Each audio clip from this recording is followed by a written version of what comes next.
All right, so welcome back. So I don't say this enough, and I should say it more, but you always want to save your project. So I'm going to go ahead and save this as advanced painting.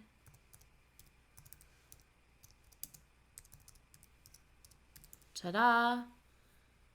On my desktop. Okay, perfect. So what I'm going to have you do now is I'm going to have you open the PSD file that I gave you. And so you can either open it while your other project is still open or close your other project. It's totally up to you if you feel like it might slow your computer down. But I wanted to give this to you, and I just also want to warn you that my layers are a mess in this one. Because I drew this on I was working on this in Adobe Fresco on my tablet, but I wanted you to see all the different layers here because it shows you all the different ways that the details get added. And I actually have, so I want you to go through and look at this file, and you can just go through and you can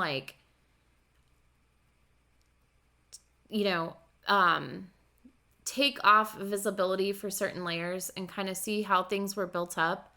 So you can see the different layers of detail that I have for like the wood, for example. And the best way to really kind of learn how to draw all these different types of textures is to understand how the layers of detail are working, and also how, whoops, I just painted on it, I think. Yep, I did. And how those different layers of detail add, to such a way. So so you're going to be drawing a box, and you're going to be doing your best to replicate different textures on it. So here's my little box. And I didn't really notice this until my daughter pointed it out, but it has a face. So here's the mouth and the two eyes, which I didn't realize. So it kind of makes it a little character. I didn't somehow miss that. She goes, "Oh, there's this creepy face on your wood." And I was like, wow, you're right. So anyways, here's this file. I'm not going to spend too much time on this, though, because we're going to look at the time-lapse video that I created of this drawing. So I'm going to go ahead and just minimize Photoshop. So here's my video, and I'm going to just kind of thumb through it or scrub through it, and you can kind of see the different stages, and I'll have this posted too. So here's the beginning of it. It always shows the finished one, but here you can see, so I've got my base layers that I'm adding of the details. So with the wood, you can see I have these wobbly contour lines that are all about the same thickness, and then I come in with the big areas of where the cracks of the wood are going to come in, where the wood is split. And then I go in and I add, at a lower opacity, some wider, thicker lines, because if I create a value that's a little bit less than that harsh black line, and I have come in with a lighter gray, it's going to create dimensionality. So it gives a little bit more dimension to this wood. I'm going to go forward and I'm going to start adding little tiny lines in. There we go. There's that magic texture. Wobbly, tiny lines with varied size. That's the magic, okay? Going in whatever direction of the texture you're trying to create. So I come in and I add all those. Now this takes a while, I'm not going to sugarcoat it. Drawing takes a while. And then I'm going to come in and even use a really big brush at a super low opacity and just add in a little bit more dark. Okay?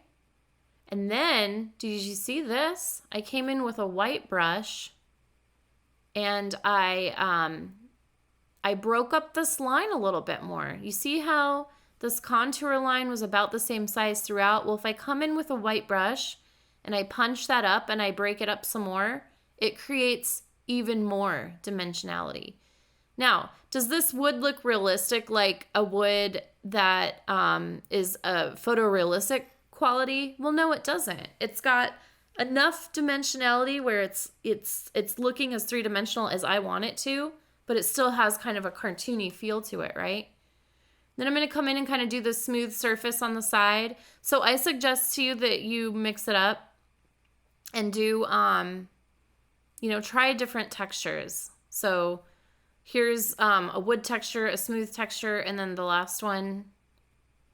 So the smooth texture is pretty self-explanatory, but you can't get enough practice with that. And then I come in and I'm going to do this hair It's not quite as realistic as the hair I did on the sphere, but it's more this like cartoony kind of fur. But this is that longer clumping of fur that I was talking about, but you can see the different layers. So the way that I kind of try to explain, you know, adding in details, and you learn this through just doing too, is that you start with color chunking. So you've got your base layer as always, and then you start color chunking areas. Well, I know for my cartoony kind of clumped hair, I want the center to be where the light is, air quotation, hitting, right? And so then I come in, and then I know that I want the bottom and the top to be of a darker value. I go in and I soften that with another lighter gray. I go in that and soften it further by going back over. And then I go in and start adding my line work. So then I add in that light line work to lay down the base of the hair, and then I come in with a small black brush and I punch it up. And then I add that final white in. Now, this hair actually has a little bit more contrast than I think it should. Sometimes when you're too high of contrast, it just creates, like it's like if it's high contrast everywhere, there isn't any emphasis on the texture that you're drawing. So if I could go back, I would probably smooth some of the hair out in terms of the contrast and the detail. But anyway, so I'll have this posted for you to look at. So, you know, the next thing that I want you to do is in your project, I want you to go ahead and we're just going to create, take the rectangle tool. If you hold your, just going to back this out a little bit. Now this, go ahead and go a little bit bigger. If you hold your shift key down, it'll make a perfect square. So there's your square. And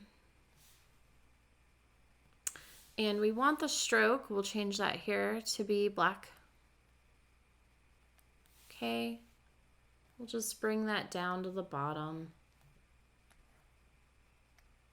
And then go ahead and make that opacity fairly low.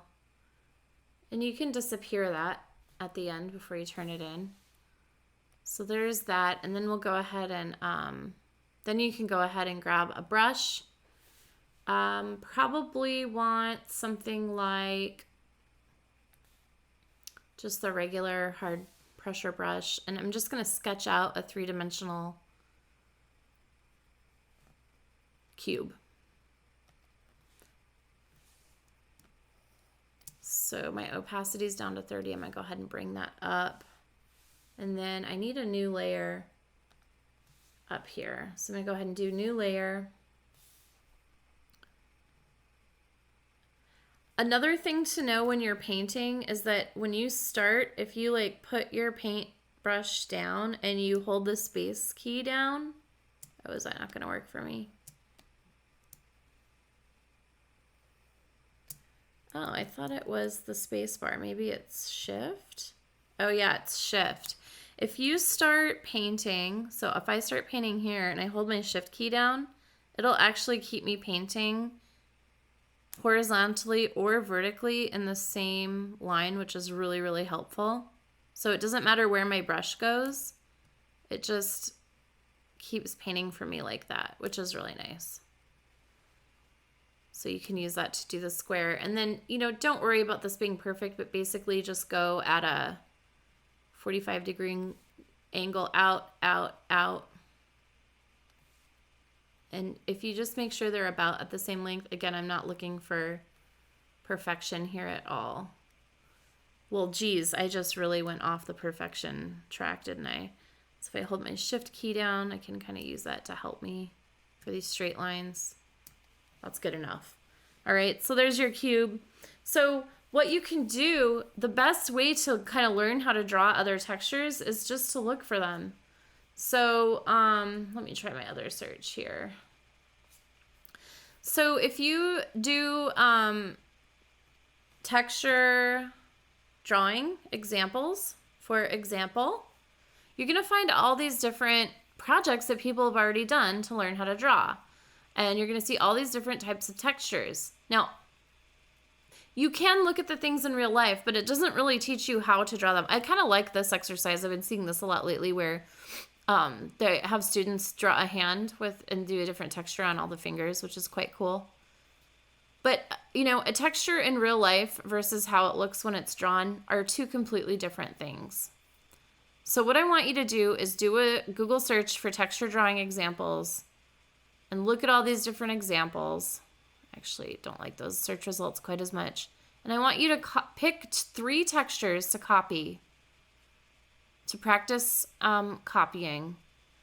And I don't want you to worry too much about what they look like. Here's the cube assignment itself.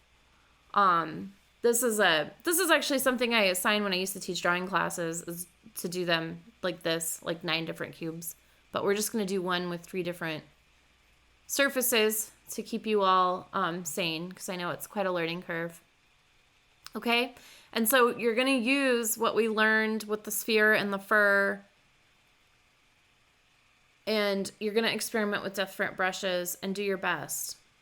And I'm going to post a bunch of different videos for you to check out. The other thing I wanted to show you is I have a couple of other videos that I've recorded. Let me see. So I've got this image that's like, it shows this drawing in 3 different stages of this candle. And so it kind of gives you an idea of like, well, this is how it starts out when you begin drawing something, right? You kind of get it drawn out like we did with our sphere in Photoshop. And then you go in and you add your details. So what I'm showing here, and we're going to do this in just a second, is I've got this flower drawing. And when you really want to make things pop and show dimensionality, it's all about very subtle black and white lines to push parts of it back and parts of it forward. So see, here's the flower without the detail and with the detail. Without the detail, with the detail. So you can see how much dimensionality it creates. It totally depends on what you're drawing and whether you need that for your surface, but it's a good tool to know. So the other thing, let's see. I don't know how much drawing I actually did. I have this demo on plants and food.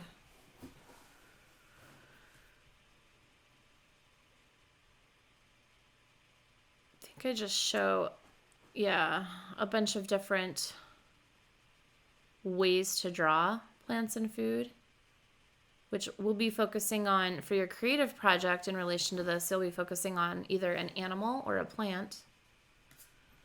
But it's all about subtle fine lines in the end, in terms of that like realistic feel. Oh, I'm showing a little bit of rocks. So let me just go through this. So again, we're adding in a varied kind of contour. We're blocking it out. And then you go back in.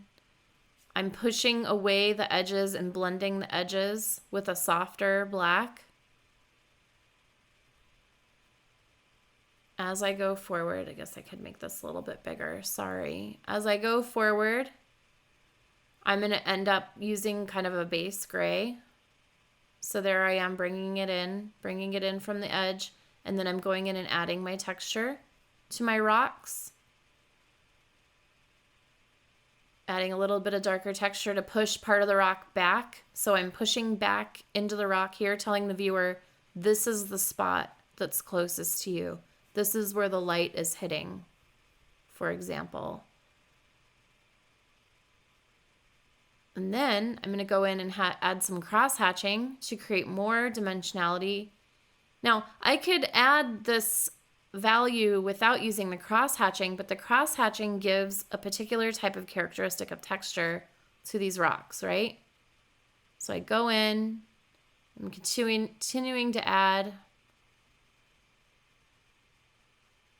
and then that's a different assignment I'm explaining. But you can see, like, once you back out a little bit, those look pretty good. They have a lot of dimensionality to them, but they still look like a drawing.